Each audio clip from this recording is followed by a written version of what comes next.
Hi, welcome to the Mohua Show. My name is Mohua Chinnappa and I am an author, entrepreneur and ex-housewife. This podcast is about everything from business to technology to arts to lifestyle, but done and spoken ईमानदारी से. Hi, in today's episode, we have with us Jeyakumar.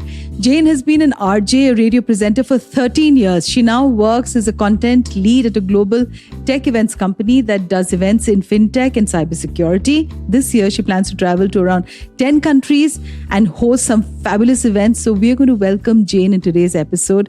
So Jane, let's just begin with first question that you were known as an RJ and 13 years. How could you do this entire shift? Thanks so much for having me here. You have an absolutely lovely house and I am podcasting after a while and I'm on air, literally, I'm not live on air, but doing this after a while. So it's an absolute pleasure. I've been doing radio for the last 13 years, surely out of, a passion and a joy to pursue something that I really like.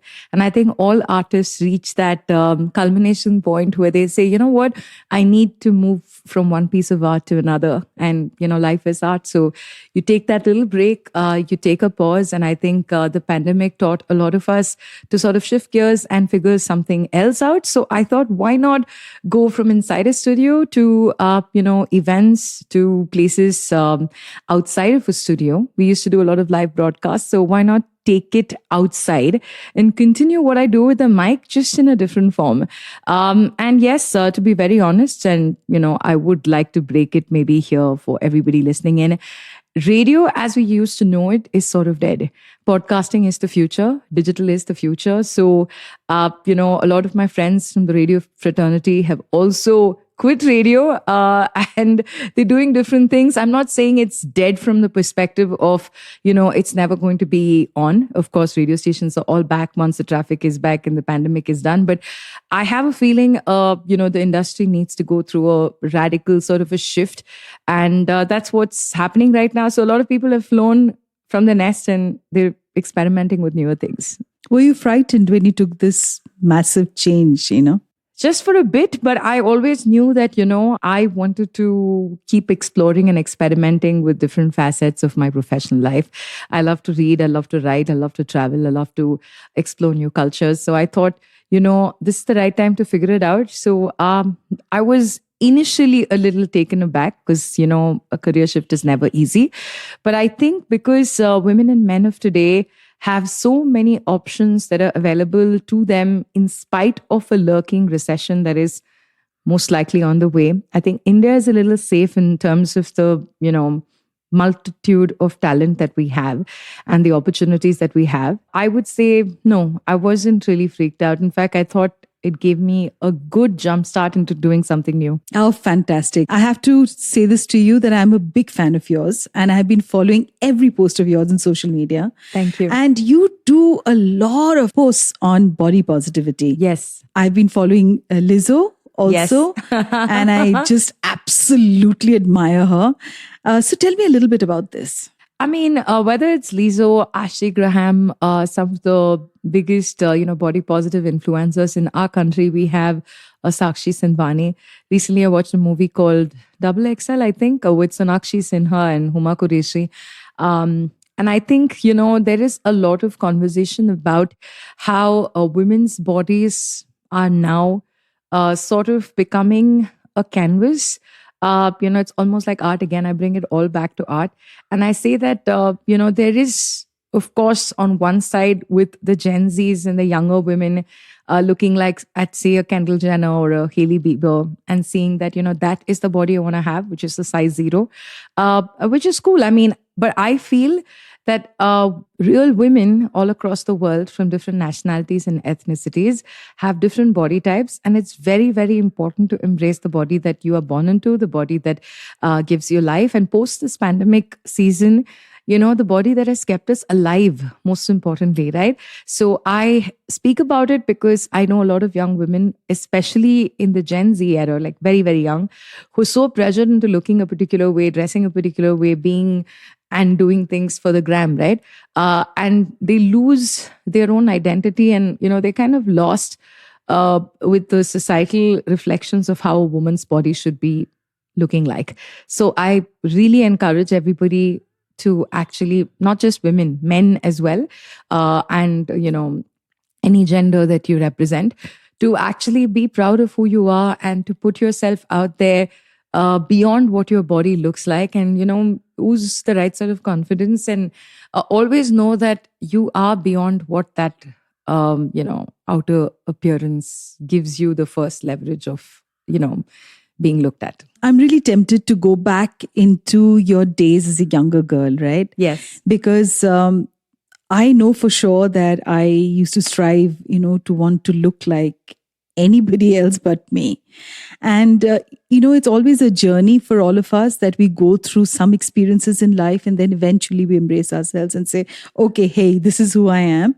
This is how I look when I'm naked in front of the mirror. Sure. And my body completely changed after I had a child. And it took me so long to understand, because we are just subjected to an unreal, image of how women are after childbirth, after puberty. And so take our audience back into that time when you decided to embrace. Was there any incident that had happened with you in the past as a young girl? Any turning point in your life? Multiple points of time in my life where I've been reminded that I am fat. And fat shaming is something that is so casual with both women and men. More women, because, you have your mothers and your aunts and your cousins and your nieces saying that, you need to fit this sort of mold in order to get a boy, because marriage was the ultimate destination for most people. And I got married and I got divorced. And I would say that marriage is not a bad thing, but when you marry for the wrong reasons, and when you have things like this where, you need to look a particular way in order to kind of find the suitable boy, which is a great book by Vikram Seth, by the way. But the whole idea is when you're forced to fit the box, you have to constantly be, put in the gaze of a lot of people, society in general, and men and women, everybody telling you to lose weight. So right from school, I've gone through this, but I've also realized that I have, stood out and shown in my area of expertise only because of the personality that I was. So I decided to, after a couple of breakups where the guys went in for thinner, skinnier, younger women, I realized that, I am not defined by a breakup. I am not defined by, somebody, a social circle saying that I don't fit into the mold. I don't want to be defined by those sort of parameters. And I think it was somewhere in my early 20s in itself that I kind of came up with this attitude. But that having been said, I still do workout, and I believe health is a very important facet of everybody's life, whether you're walking or you're doing basic cardio or you're doing MMA or you're, going to the gym. I go to the gym very, very regularly, 4 times a week. I'm a foodie, but I also like to stay fit. So I would say it's a very, very double-edged sword. When you say you accept yourself as you are, but you also sit around doing nothing about your health, it's a very, very complicated situation. So I think body positivity needs to be embraced, with also the conversations around how you continue to strive to stay fit and healthy for your own self. So it's a very difficult, sort of a paradox situation. But I realized very early on that no matter how I look, I'm always going to be confident, and I'm going to go out there and slay. Of course, you are slaying right now, sitting opposite me too. Thank you. So, Jane, you know what? You've heard about Shane, who posts a photo of a model posing with a water container to show plus size tights. What's your opinion about that? Oh, okay. I haven't seen that campaign, but I have seen a whole bunch of plus size campaigns that have been out. And I really, want to say that this might be a little controversial, but I really think men like their men like their women with some meat on. So, and they don't really like to admit it. So they might want to date a girl who looks like that. They might want to sleep with a girl who looks like that, but they want to marry a girl who doesn't look like that. So these sort of campaigns today are talking about how women are attractive if they think that they're attractive. So it is talking about, how you can totally embrace yourself just the way that you are, with your stretch marks, with your cellulite, with your extra love handles. the more there is, the more there is to love. So I love all these campaigns that are put out there. And I specifically, enjoy content that's being created online for plus size women by plus size women and who embrace just the way that they are.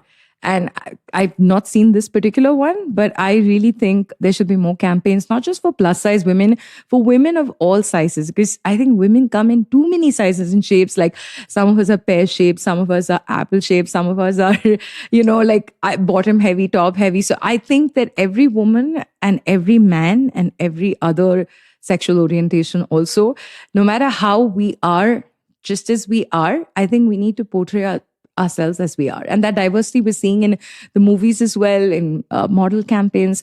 I'm glad that it's picking up speed and people are accepting, at least on social media, it started. I hope it happens in real too. I'm sure change is absolutely around the corner, and it's a matter of time, because I think we're in amazing times where everybody is opening up and talking about mental health, talking about body issues, talking about separation, talking about divorce, and I think we're in good times. I mean, from the times when I grew up, I don't think I was always apologetic because I was never ever like really size 0 ever. However hard I tried, I could never manage to do that. I don't think that's the thing, right? I don't think we should try so hard. I think we should just eat well, exercise and feel good, but, not aim for that size 0, because I think size 10 is pretty hot too, to be honest. Yeah, 10, 12. 12, 16, whatever it is. Yeah, absolutely. So there's this famous song, on Victoria's Secret, which states that, I know Victoria's Secret, and girl, you wouldn't believe she's an old man who lives in Ohio, making money off girls like me cashing in on body issues. Absolutely. Victoria's Secret themselves have kind of suspended all of their very famous, runway model. Every year they have the Victoria's Secret show, and you've seen the likes of Irina Shayk and Heidi Klum and so many, Kendall, and all of the top models walk the ramp. And I think last year, the year before that, they decided to stop the shows.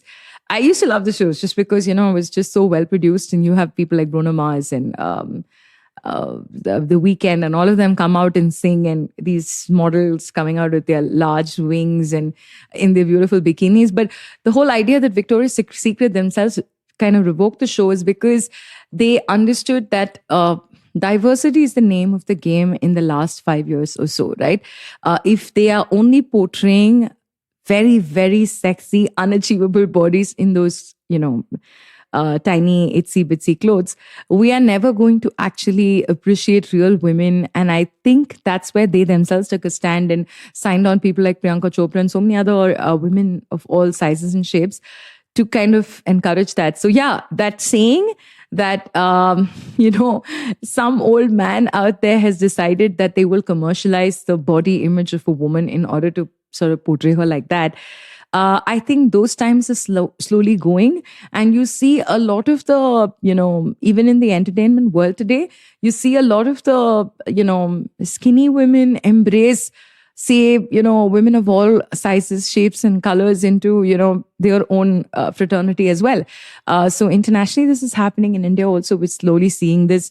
And I'm hoping that as time goes, people start looking at what's inside the book and honestly look beyond what's just the cover. So on Instagram, there was this reel that was constantly really doing the rounds with Vidya Balan, who said that every time people meet you in India, the first thing that they ask you, "Hey, moti ho gayi hai? Nahi to patli ho gayi hai?" So the first thing they notice about you is your body. Yes. Yeah. And have you faced these sort of situations? Yeah. I mean, wherever I go, it's always, if there's a fat person around, it's always like that fat girl, that fat guy. That's the reference that's usually made. Or, in our country, it's also about being fair or dark or brown.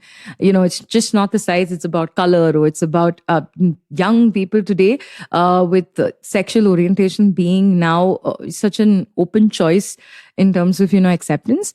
I feel that there are people all over the place who sort of stereotype and box you, at least in the generations that you and I belong to. But I think slowly things are changing. And I recently went to my first gay party.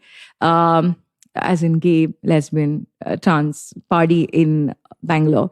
And I saw that, young people today are way more accepting of people who look different, dress different, and express themselves, just the way that they are. So I think we're in the right time in history right now.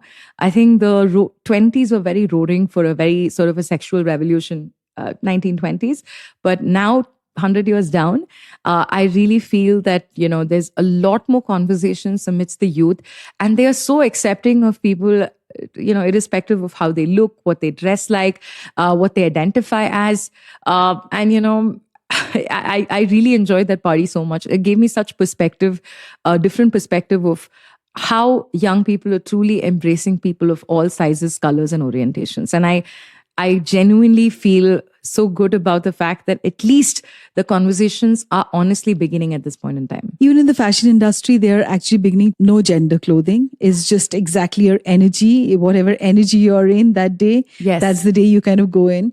Not this that my mother really understands this entire space, but then, yeah, I think it's so amazing. Absolutely. What would you want to tell our listeners who are starving, to get into shape or eating loads of food just to look in a certain way? I mean, as much as we talk about plus size, there is also a lot of people who struggle skinny. with very, very skinny. Yes. And I used to always envy them when I was in school because I just needed to eat one burger and it would show the next day.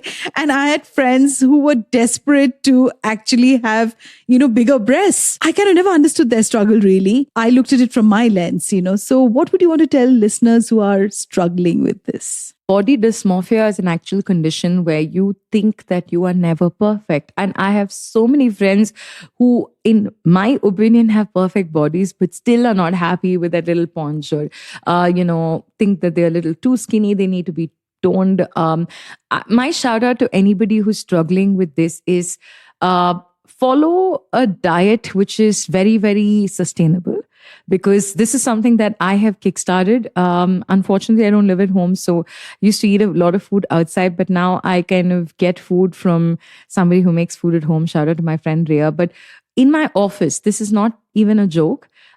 This is my shout out. Find a community either at your workplace or in the apartment complex that you live in, the area you live in, or with your friends, where you sort of try and find a sustainable diet. Now, when I say diet, not fad diets, you will have one cheat day, but see what sort of a balanced meal that you can have. Try and see if you can go to a nutritionist, spend money on seeing what's your body type, what do you need to eat, do you need more proteins, do you need, rice at this time of the day in case you love rice, can you substitute your sugar with, say palm sugar or stevia, or how do you exactly need to do your diet? Are you going to follow an Indian sort of a diet?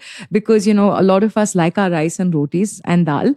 How exactly do we balance it? So keep a very sustainable diet plan in place, whether you're cooking at home or you're getting it from outside. Figure out that plan first, because that's the first and most important thing. 80% of your body ultimately depends on what you put in it. Then find out at least 3 to 4 days, I would say 4, and if you can do 5, nothing like it, where you do some activity. Now, this activity can be as simple as wearing your walking shoes and going for a slow jog or a run, 45 minutes at a time.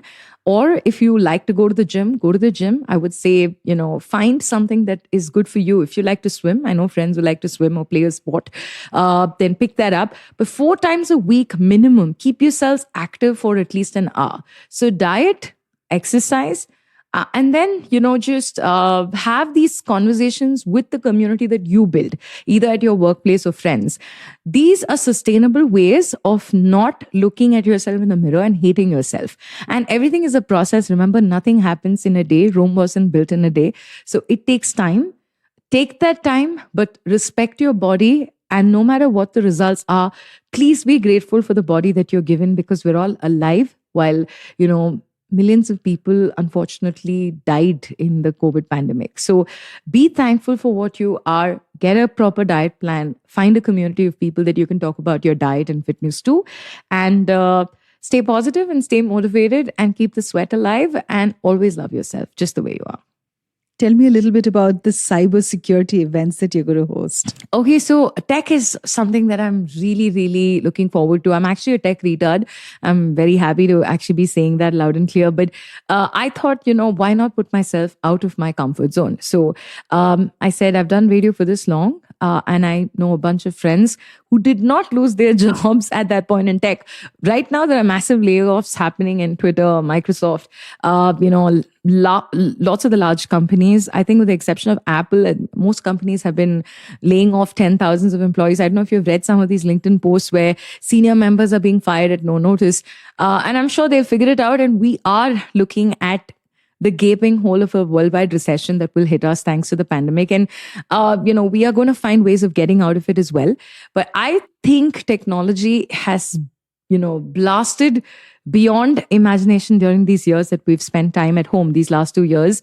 So whether it's artificial intelligence or cybersecurity, Internet of Things, virtual reality, these are things that are exploding at a massive sort of a pace.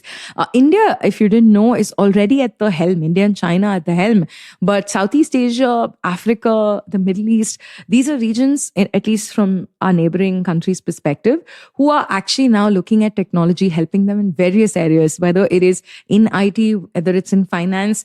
And, today, everybody, when is the last time you've actually gone to an ATM? And people don't go and draw physical cash, right? Absolutely. So everybody is on e-payments, right?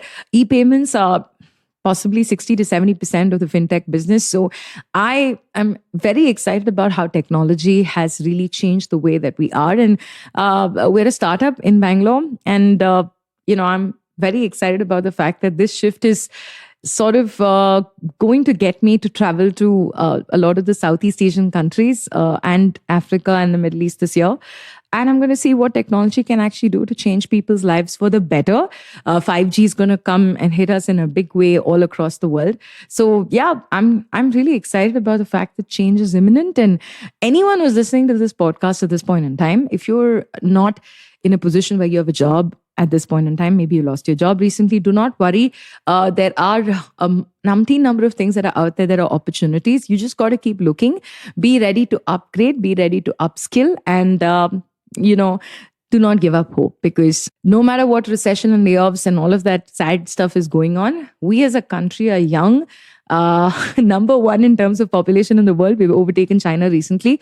So we're at a place where we definitely can stay positive and look forward to good times ahead. Absolutely agree with you on and about technology, because I think without technology, I wouldn't be able to reboot my life all over again. Yes. I began with writing actually on Instagram or on Facebook, and today I have a podcast. So I think technology is such a opportunity, and for people who can begin to embrace and understand and learn, life gets only easier and better. And I completely agree with you on the upscaling part, though I'm still trying to figure out all the ropes of it. I'm so excited that somebody, who's not done radio before is doing a podcast like this, just like so cool, just like very, very fluidly. And it takes a lot of guts to do something different. I'm doing it with my life, with my work life right now. And I see you do this, and you've done so many episodes, 100+ episodes. So it's all about consistency and just putting your mind to it, I think. Absolutely. Thank you so much, Jane, for being on today's episode. And before I end, we have to say that fashion still struggles with size inclusivity, and that has been spanning over decades for far too long now. Women who don't fit into standard clothing sizes have had difficulty walking into a store and leaving with something that they could wear. But we know that going ahead, things are changing.